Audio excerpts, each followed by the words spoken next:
2024 లేదా 25లో డిగ్రీ లేదా బీటెక్ చదివారా? సాఫ్ట్‌వేర్ జాబ్ కోసం ఎదురు చూస్తున్నారా? అయితే కోడ్ జ్ఞాన్ 100 డేస్ కోర్సులో చేరండి, జాబ్ సాధించండి. Welcome to Suman TV. నేను మీ సుమన్ టీవీ నాగ్. రోజు కొద్ది మనం చూస్తే ఏ విధంగా అయితే ట్రెండ్ మారుతూ వస్తూ ఉందో అలాగే గణేషుని లడ్డుకు సంబంధించినటువంటి ట్రెండ్ కూడా మారుతుంది. 2 కోట్ల వరకు కూడా వెళ్తుందన్నమాట ఆ లడ్డు పాట.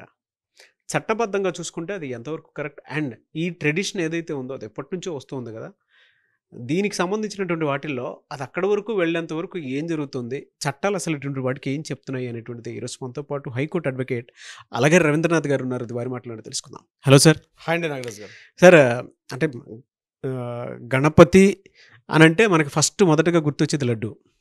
దాని తర్వాత మొత్తం కార్యక్రమాలు అయిపోయిన తర్వాత చివరిగా లడ్డు వేలంపాట వేస్తారు. వేలంపాట వేసే ప్రాసెస్లోనే అది ఎలా అని అంటే కొంతమంది గణపతిని మంచిగా పంపించడం కోసం అని చెప్పేసి వేలంపాట వేసేటువంటి వాళ్ళు ఉంటారు. కొంతమంది ఎన్జిఓస్ కోసం వేసేటువంటి వాళ్ళు ఉంటారు. కొంతమంది రకరకాల తీరుగా ఉంటుంది. కొంతమంది ఏంటంటే ఇమేజెస్ కోసం, అంటే నేనే గొప్ప అనుకుని చూపించుకోవడం కోసం వేసేటువంటి వాళ్ళు కూడా చాలామంది ఉంటారు. బట్ ఇవాళ ఆ స్థాయి ఎక్కడి వరకు వెళ్ళిపోయిందంటే కోట్లలో ఉంది. ఇప్పుడు లడ్డూ పాట అంటే కోట్లలోకి వెళ్ళిపోతుంది. అది అది బెనిఫిట్ ఎక్కడికి ఎందుకు వెళ్తుంది, ఎవరికి వెళ్తుంది, లేదా దానిని ఆసరాగా తీసుకొని అదర్ థింగ్స్ కోసం ఏమైనా యూజ్ చేస్తున్నారు అనేటువంటి దాని మీద కూడా రకరకాల స్పెక్యులేషన్స్ అయితే ఉన్నాయి. చట్టాలు అసలు అటువంటి వాటికి ఏం చెప్తున్నాయి? లడ్డూ పాట అనేది చట్టబద్ధంగా ఎంతవరకు కరెక్ట్ అంటారు అసలు? గణపతి బప్పా మోరియా, ఆదా లడ్డు ఖాలియా, ఇది ఒక నినాదం. గణపతి నవరాత్రోత్సవాల్లో ప్రతి చోట ఎక్కడైతే గణేష్ మండపాల దగ్గర, అదేవిధంగా గణేషుని యొక్క నిమజ్జనం జరిగే ప్రదేశాల్లో కూడా ఈ యొక్క నినాదం బాగా వినిపిస్తుంటుంది. గణపతి బప్పా మోరియా, ఆదా లడ్డు ఖాలియా. గణపతి బప్పా మోరియా అంటే అందరికీ తెలుసు. గణపతి ఇది మరాఠా ప్రాంతంలో ఉన్నటువంటి ఒక జనబాహుల్యంలో ఉన్నటువంటి ఒక వర్డ్. ఇది యాక్చువల్గా గణపతి అంటే గణపతి, బప్పా అంటే తండ్రి, గణపతి తండ్రి. మోరియా అంటే చాలామంది తెలియజేసేటంటే మోరియా అన్నటువంటి ఒక వ్యక్తి ఈ 14th సెంచరీలో ఆయన ఒక గురువు గారు అనమాట. గణపతిని బాగా జనబాహులోకి తీసుకెళ్ళినటువంటి ఒక పెద్ద గురువు గారు, ఆచార్యుడు అని చెప్పుకోవచ్చు మనం. ముఖ్యంగా పూణే, అదేవిధంగా చింతామణి ఆ ప్రాంతాల్లో బాగా జనబాహులో తీసుకెళ్ళినటువంటి ఒక గురువుగారు. సో గణపతిని తీసుకొచ్చిన వ్యక్తి కాబట్టి గణపతి యొక్క శిష్యుడు, గణపతి గారిని బాగా పూజింపజేసినటువంటి ఒక గురువుగారు కాబట్టి గణపతి బప్పా మోరియా అని పిలుస్తారు. ఇది కాస్త పక్కన పెడదాం. ఇక రెండో వర్డ్ మీరు మాట్లాడిన పాయింట్కి వద్దాం. ఆదా లడ్డు ఖాలియా. మేము ఆదా లడ్డు తిన్నాము. ఓ గణపతి బప్పా మోరియా, ఆదా లడ్డు ఖాలియా. ఆదా లడ్డు ఖాలియా అంటే లడ్డూని మేము తింటున్నాం.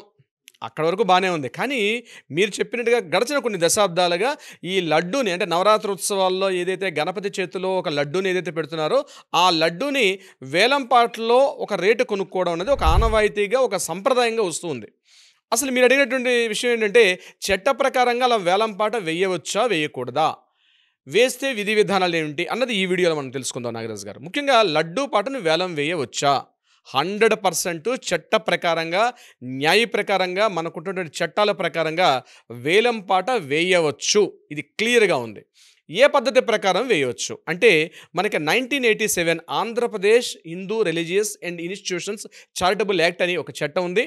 ఆ చట్టం ప్రకారం వీటిని డొనేషన్ కింద వేస్తారు. అంటే డొనేషన్ కింద అంటే చేతిలో ఉన్నటువంటి లడ్డూని ఆ లడ్డూ యొక్క దానికి లడ్డుకు ధర నిర్ణయించట్లేదు. ఇది కేవలం దాని ఒక సంప్రదాయం, ఒక కస్టమ్స్, ఒక ఆచారంగా, ఒక సెంటిమెంటల్గా, ఒక రిలీజియస్ కస్టమ్స్గా మనం తీసుకొని దాన్ని ఒక పద్ధతిగా దాన్ని చేసుకునే అవకాశం కూడా మనకి ఈ ఎండోమెంట్ యాక్ట్ 1987 ప్రకారం కూడా ఇట్లాంటి డొనేషన్ తీసుకోవచ్చు. డొనేషన్ తీసుకునే అధికారం అయితే ఆ యొక్క దీనికి ఉంది. మీరు ముఖ్యంగా మన హైదరాబాద్ లాంటి సిటీలని, ముంబై లాంటి ప్రధాన నగరాల్లో కూడా కొన్ని మండపాలకి పాన్ కార్డు కూడా ఉంది. కొన్ని మండపాలకి రిజిస్ట్రేషన్ చేసిన సర్టిఫికేట్స్ కూడా ఉన్నాయి. ఇన్కమ్ ట్యాక్స్ నుంచి, కమర్షియల్ ట్యాక్స్ నుంచి కూడా income tax certificates, pan card కూడా ఉన్నటువంటి కొన్ని మండపాలు కూడా ఉన్నాయి. అవునండి, కొన్ని మండపాలకి ఇప్పుడు మీరు బాలాపూర్ ఉంది, బాలాపూర్ యొక్క మండపానికి బహుశా నాకు తెలిసినంత మేరకు దానికి పాన్ కార్డు కూడా ఉండొచ్చు. అదేవిధంగా ఖైరతాబాద్లో మన అత్యంత ఎత్తైన వినాయకుడిని ఏదైతే పెడుతున్నారో అక్కడ కూడా పాన్ కార్డు ఉంటుంది. చాలా ప్రాంతాల్లో కూడా, ముంబైలో కూడా వాటికి పాన్ కార్డ్స్ కూడా ఉంటాయి. అంటే ఎప్పుడైతే పాన్ కార్డ్స్ ఉంటాయో 80G ప్రకారం, 12E ప్రకారం ఏంటంటే ఇన్కమ్ ట్యాక్స్ ప్రకారంగా కూడా వాటికి ఎగ్జామ్స్ వచ్చే అవకాశం ఉంటుంది. ఇన్కమ్ ట్యాక్స్ నా పాయింట్ తర్వాత చెప్తాను, ముందు ఇక్కడ చట్టం ప్రకారంగా మాట్లాడుకుందాం. సో హిందూ ఎండోమెంట్స్ యాక్ట్ 1987 ప్రకారం, హిందూ రిలీజియస్ యాక్ట్ ప్రకారం దీన్ని ఒక డొనేషన్గా తీసుకోవచ్చు. అంటే ఆ డొనేషన్ దేనికి అంటే అక్కడ ఉన్నటువంటి మండపాల నిర్వహణ, పేదలకి కాస్త అన్నప్రసాదం చేయడం, అదేవిధంగా దీంతో పాటు కొన్ని ఆధ్యాత్మిక కార్యకలాపాలు హిందూ ఎండోమెంట్ యాక్ట్ ప్రకారం ఏదైతే డొనేషన్గా తీసుకున్నటువంటి దీంతో అక్కడ మండపాలు నిర్వహించవచ్చు, లేకపోతే కొన్ని ఆధ్యాత్మిక కార్యకలాపాలు చేయొచ్చు. హిందూ మత సంబంధమైనటువంటి కొన్ని ఆధ్యాత్మిక కార్యకలాపాల కోసం ఈ అమౌంట్ని వినియోగించుకోవచ్చు. ఇది చట్ట ప్రకారంగా 1987 ఇప్పుడు నేను చెప్పిన యాక్ట్ ప్రకారం ఇది చట్ట ప్రకారంగా వేలం వేసుకోవచ్చు. నెంబర్ 2, ఈ వేలం వేసుకున్నటువంటి ఆ సమయంలో నియమ నిబంధనలు ఎలా ఉంటాయి? ఈ బిడ్లో ఎవరు పార్టిసిపేట్ చేసుకోవచ్చు? బిడ్డలు ఎవరైనా పార్టిసిపేట్ చేసుకోవచ్చు. Any person can participate in the bid. ఆక్షన్లో ఎవరైనా పార్టిసిపేట్ చేసుకోవచ్చు. దీనికి నియమ అంటే ఏజ్ కానీ అటువంటి తారతమ్యాలు ఎవరైనా వేసుకోవచ్చు. ఇక బిడ్ ఆక్షన్ మొత్తం ఏదైతే ఉంటుందో ఆ ఆక్షన్ మొత్తాన్ని కూడా ఆ యొక్క లడ్డూకు ధర నిర్ణయం కాకుండా దాన్ని డొనేషన్గా మాత్రమే తీసుకుంటారు. సో ఇది ఒక ఇంపార్టెంట్ రూల్. ఆక్షన్లో పార్టిసిపేట్ చేసి బిడ్ వేసిన వ్యక్తి ఏమైనా ట్యాక్స్ చెల్లించాలా? ఇన్కమ్ ట్యాక్స్ యాక్ట్ 1961 ప్రకారం సెక్షన్ 2/24 సబ్ క్లాజ్ 2A ప్రకారం క్లియర్గా మెన్షన్ చేస్తారు. ఇటువంటి సంప్రదాయ ప్రకారంగా ఏదైతే చేస్తారో వీటి మీద taxes under the section 80G ప్రకారం వీటికి ఎగ్జంప్షన్ ఉంటుంది. అంటే వీటి మీద ట్యాక్స్లు అన్నవి ఉండవు. ఇది గుర్తుపెట్టుకోవాల్సిన విషయం. ఇన్కమ్ ట్యాక్స్ చట్టం ప్రకారం క్లియర్గా చెప్తుంది. ఆక్షన్లో పార్టిసిపేట్ చేసే మొత్తం ఇందాక మీరు అన్నట్టుగా కోట్ల రూపాయలకు వెళ్ళిపోయింది. ఇంతకుముందు 100 ఉండేది 1000 రూపాయలకు వచ్చింది. 1000 రూపాయల నుంచి లక్షల నుంచి రీసెంట్గా బాలాపూర్ లడ్డు కోట్ల రూపాయల్లో వెళ్తున్నట్టుగా కూడా ఇప్పుడు మనం వార్తలు చూస్తూ ఉన్నాం. సో ఎన్ని కోట్ల రూపాయలకైనా వాటి మీద హిందూ రిలీజియస్ యాక్ట్ ప్రకారం under the income tax act ఇప్పుడు నేను చెప్పిన సెక్షన్ ప్రకారం వాటి మీద ఎగ్జంప్షన్ అయితే డెఫినెట్గా ఉంటుంది. ఇది కూడా ఇంపార్టెంట్ పాయింట్. ఇక 3వది జీఎస్టీ దీనికి వర్తిస్తుందా వర్తించదా? అండర్ ద సిబిఐటి అంటే సెంట్రల్ బ్యూరో ఇండైరెక్ట్ ట్యాక్సెస్ ప్రకారం సిబిఐటి అంటారు. ఇండైరెక్ట్ ట్యాక్సెస్ ప్రకారం అంటే పరోక్ష పన్నుల లెక్కలో చూసినట్లయితే ఇది ఒక మత సంప్రదాయానికి సంబంధించి ఒక మత విశ్వాసాలకు సంబంధించినటువంటి ఈ కార్యక్రమం కాబట్టి దీని మీద జీఎస్టీ అన్నటువంటి యాక్టివిటీ అయితే ఉండదు. ఇది గుర్తుపెట్టుకోవాలి ప్రతి ఒక్కరు కూడా. దీని మీద జీఎస్టీ ఉండదు. ఇన్కమ్ ట్యాక్స్ ఎగ్జంప్షన్ ఉంటుంది.